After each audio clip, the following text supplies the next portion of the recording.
Didn't see you there.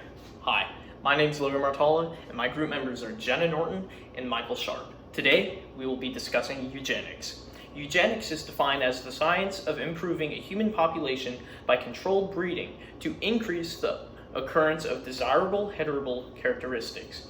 It was developed in the late 1800s by Francis Galton as a reaction to the popular belief that undesirable traits such as poverty and criminality were inherited genetically. One of the pros is that it assesses a child's medical needs so parents can already know the DNA composition of their unborn child. This allows them to prepare the medications and treatment for that child after they are born. 2, it prevents negative hereditary conditions that can lead to deformities, mental and physical problems. He or she will no longer have to worry about inheriting genetic disorders from his or her ancestry. 3, it can help control gender. In case a parent wants to have specifically a boy or a girl at birth, they can do so with precision. This can also help balance out the family tree. 4, it can create better individuals. Studies have showed that bad behaviors are due to faulty mental processes found in the brain. These processes can be eliminated through eugenics. 5, it leaves room for improvement in the future. Because of its ability to develop in the future, it could potentially become a great frontier in medical development. Hi, I'm Jenna. I'm going to be discussing the cons related to eugenics. So the first con that I'd like to discuss is the actual expense of this procedure. It's a very expensive thing to undergo and pay for, so that's going to further widen the gap between classes economically, because the middle to lower class families will not be able to afford to have perfectly engineered children. This will lead to our second con, which is extreme discrimination against natural-born babies.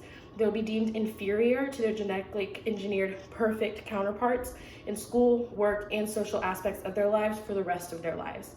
The third con that I'd like to bring up is that it kills human diversity. If we decide what we deem to be perfect and then implement that into the babies that we genetically modify, then all children will begin to look and act in the same ways. And the fourth con that I would like to discuss is that it may multiply genetic mistakes instead of preventing them. Because by editing the genes of children to make them all perfect, it will create extremely similar DNA sequences and smaller gene pools, leading to birth defects and diseases that we now see being caused by incest.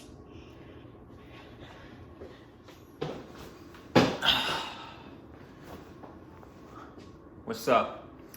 Eugenics, while having a less than favorable history, does have a place in modern day genetics.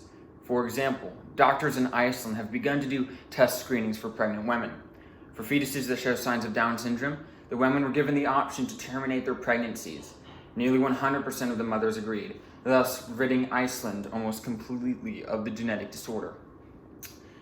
This is, at its core, eugenics.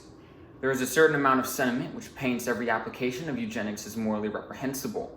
I'd argue that the advantages of genetic research outweigh any possible wrongdoing.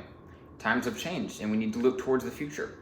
If a certain application of science allows for the potential betterment of one's quality of life, we should take it, but not without caution. Modern genetic engineering surpasses last century's eugenics. It allows for the change and removal of genes which cause disease and illness.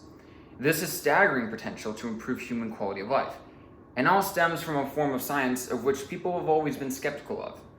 Now, gene editing has progressed so much that scientists can simply cut out genetic errors from genetic coding.